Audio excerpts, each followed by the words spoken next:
Hello again everyone, I'm your host Jake Saunders and welcome back to Retro TV, the show dedicated to deriving from the past to live in the future.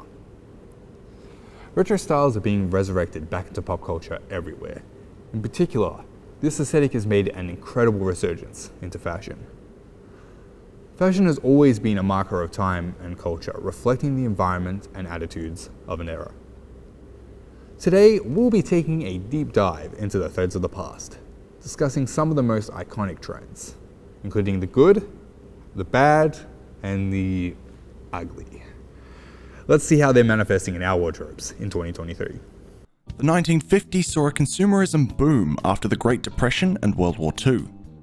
Following this time of hardship, luxuries and fashions were highly sought after and readily available for purchase in department stores.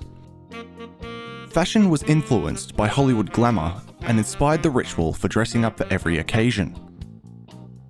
With gloves, hats, frocks, and makeup to match.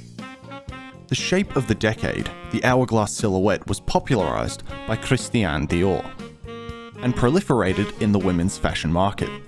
Whilst women's clothing remained conservative and understated, men's fashion diverged, favoring the teddy boy look, which was embodied by style icon of the 50s, James Dean. This meant men usually donned narrow slacks, velvet jackets, and slicked back hair quiffs. Great social changes in the 60s were reflected in fashion, which opened up diverse styles from Jackie Kennedy elegance to the miniskirt.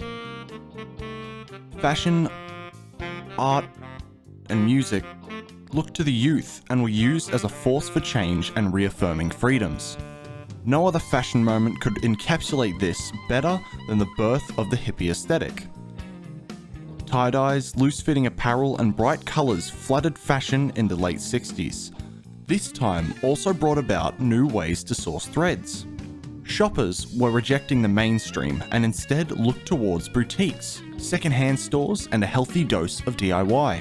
These behaviours were championed by music icons and rock stars who promoted rebellion through expression, leaving a long-lasting tradition in valuing creative freedom. The swinging 60s evolved into the 70s, bringing with it loose and curvy shapes and colours of hippie apparel, as well as elements of handmade alternative styles, finding their way into high fashion. Croquet, embroidery, and beading became a mark of 70s style. Disco prompted nightwear to become more glamorous. Colourful suits with wide lapels and sparkling sequin gowns filled nightclubs everywhere. New technology also brought about the proliferation of synthetic materials, which made clothing cheaper to produce. Fashion was becoming more affordable and accessible for the everyday person. And of course, 70s fashion cannot be discussed without mentioning the humble blue jeans. Jeans were healthily endorsed by celebrities everywhere, from stars in Studio 54 to Farrah Fawcett on a skateboard. High-waisted, skin-tight bell buttons and flares became the ultimate casual wear across the world. This decade of fashion had some iconic moments, from athleisure wear to power dressing to punk style. Jane Fonda's workout videos and flash dance influenced an abundance of leg warmers and leotards into casual fashion. On the opposite end of the scale, power dressing came into the workplace. The trend came about with the increase of women in the workforce taking higher positions. Power dressing featured padded square shoulders, bold accessories, and double-breasted patterned suits. Goth and punk style started to proliferate throughout the 80s in music and fashion alike. All-black outfits with leather jackets adorned in studs and completed with the timeless Doc Marten came to represent an alternative to mainstream fashion. These days, we see countless styles from the past revisited. Flares and power dressing are back. Scrunchies are back of all things. Puffy shoulders and even mullets resurfaced. These elements are being constantly reinvented in new fashion, along with original vintage clothing becoming more widely available for recycled use and purchase. Online stores and trade swaps have become commonplace for sourcing vintage fashion. Multiple websites, apps, and social media features allow for retro clothing to be bought from just about anywhere in the world at the click of a button. Though the way we purchase and consume clothing has changed, fashion trends continue to be reborn, recycled and binned over and over again. So keep this in mind when you're building your own wardrobe. Go for timeless pieces instead of trends. We've certainly had some interesting interpretations of fashion over the years. Thankfully, these days there are stores all over the world who curate the best bits for you. Global Vintage Collective is one of these incredible stores located in the vibrant inner city suburb of Richmond. Known for its one-of-a-kind pieces, it is a great example of growing popularity reclaiming fashion and culture. Let's take a look. Vintage clothing has had a great resurgence within the past few years. Here in Melbourne, op shops and retro clothing outlets have become a prominent part of fashion culture. More and more boutiques are frequented over mainstream stores and brands, helping to provide today's shopper with an endless catalogue of styles. The Global Vintage Collective here in Richmond is just one of Melbourne's prized vintage stores, providing a contemporary alternative to fast fashion. The owner, Ashley Tell, hand selects these amazing pieces, with many vintage finds coming from the US. This colourful collection boasts apparel from the 70s, 80s and 90s. Puffers, overalls, graphic tees and denim are a cornerstone of the store. The unique selection offers everything from casual streetwear to historical attire and features an impressive array of cowboy boots. Vintage stores like these increase the longevity of a garment's life and help to boost the circular economy, while still offering something unique and fashionable to wear. Currently, the typical life cycle of a garment follows the morbidly named cradle-to-grave system, which sees clothing disposed of once it has been used for purpose instead of being upcycled or reused. This dire circumstance has inspired a new generation of shoppers in the uptake of sourcing retro fashion and second-hand pieces as a means of decommissioning fast fashion to pursue more ethically produced and cycled clothing. Social media has aided this adoption, with consumers seeking vintage items more frequently than ever before.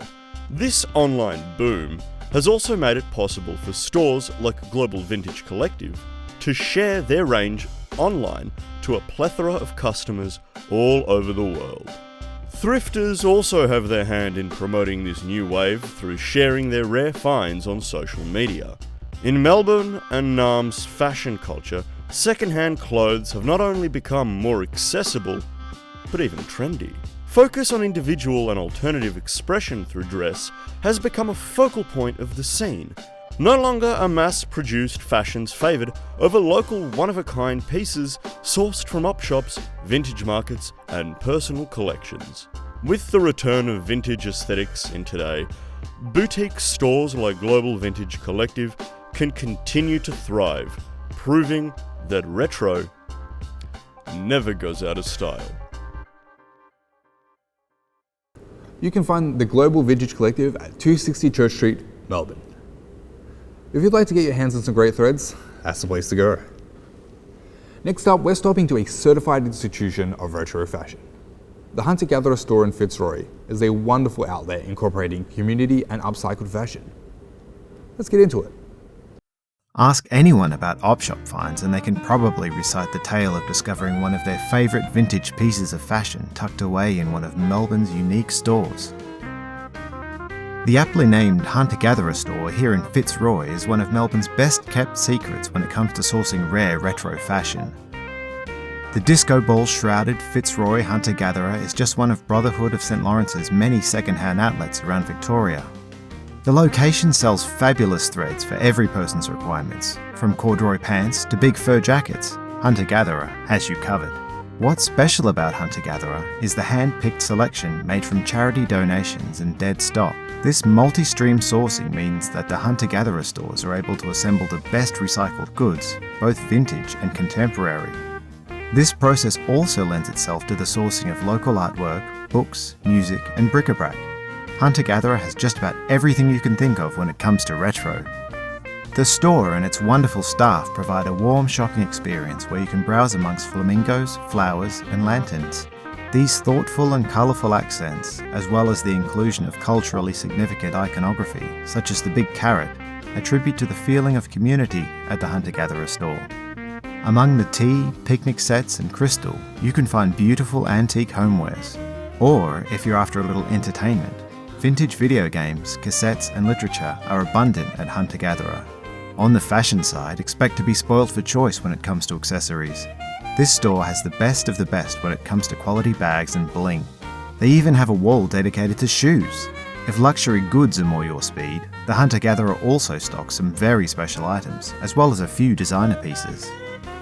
But the best part about shopping here isn't the designer, it's giving back. The Brotherhood of St. Lawrence, or the BSL, behind the hunter-gatherer store, is a social justice organisation that has worked to prevent and reduce poverty in Australia for almost 100 years. The Brotherhood of St. Lawrence came to Fitzroy, Melbourne in 1933 and set up programs across community service, policy research and advocacy. An expansion in the 1960s led them to opening more op shops in the Greater Melbourne area, laying the foundations for one of the biggest networks of Second Life clothing distribution. Hunter-gatherer store is just one facet that represents the BSL's differing approach to community and charity. BSL pride themselves on providing solutions directly informed through communications with people experiencing disadvantage. These initiatives also bolster collaboration and partnerships as a tool for success. The hunter-gatherer store follows this methodology, working together with local businesses to create positive community outcomes. Favouring this pre-loved haven not only gives back to the community, but is a more environmentally conscious way to shop. Currently, $527 million worth of pre-loved clothes are diverted from landfill in Australia by the operation of Australia's reuse charities. A report by the Australian Fashion Council revealed that we are one of the highest consumers of textiles per capita in the world. Australians buy an average of 14.8 kilograms or 56 items of clothing per year, and another 10 kilograms of clothing per person reaches landfill each year. By shopping consciously and finding timeless quality pieces like the ones at the hunter-gatherer store, consumers can work to reduce the negative impacts of the fashion industry on the environment.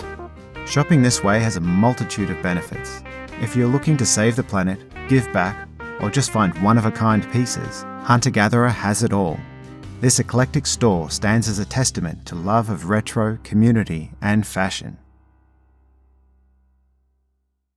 Looking good. What a great initiative for the hunter-gatherer team. If you'd like to support the store, you can find them at 274 Brunswick Street in Fitzroy. Now, last but not least on Retro TV today, we have our retrofit segment.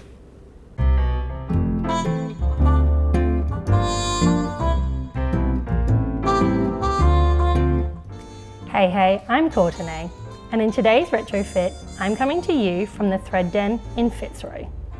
Operating since 2007, the Thread Den offers workshops in a variety of crafts and takes into account the 9-to-5 grind, making sure to offer classes outside of these hours so that patrons have the opportunity to upskill in all things creative.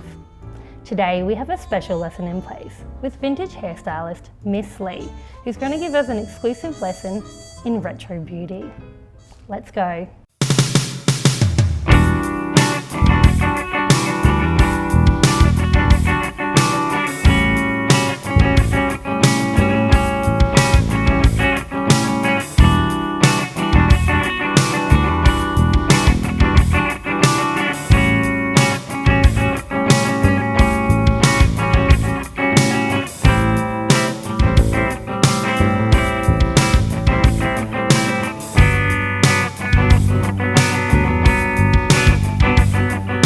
For today's look, we're going for a dreamy 1950s inspired waves.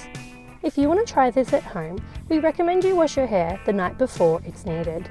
This look will be created by curling the hair with a heated set, brushing out those curls and then sculpting them.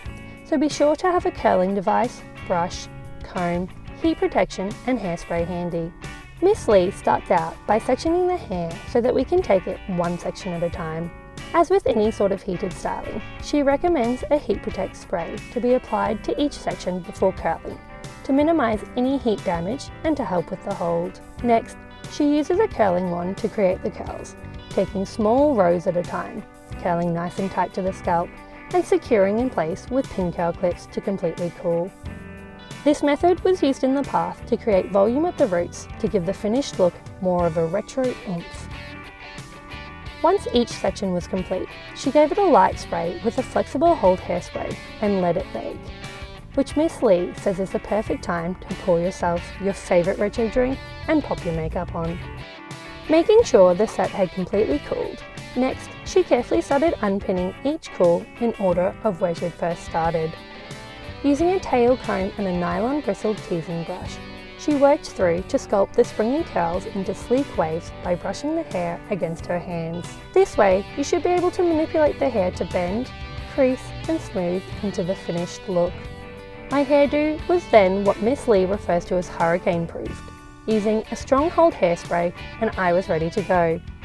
Miss Lee's pro tip for anyone wanting to give this look a go is to look out for second-hand hot roller sets, as they often have never been used and are a great way to learn the basics before moving on to more challenging heated and wet set techniques. There are definitely a few other important things to know when it comes to vintage hairstyling that can be learnt at Miss Lee's vintage hair and makeup workshops at Thread Den, with classes covering the looks from 1920s to the 1960s.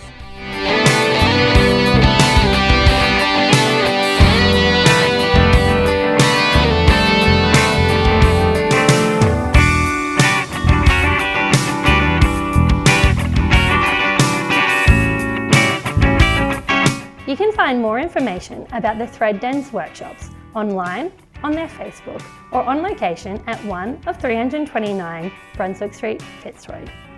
For all your vintage hairstyling needs, you can find Miss Lee on Facebook and Instagram as Miss Lee Vintage Hair.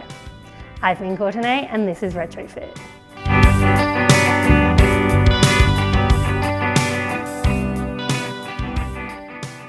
And that's all the time we have for today. But if you want to keep up to date with us, you can find us on our Instagram at retro.television.31, or sign up to our newsletter on our website on the screen here. Thanks again for sticking around, and we hope you enjoyed the show. Next week, we'll be focusing on retro gaming. But for now, I've been Jake Saunders, and we'll see you next time on Retro TV.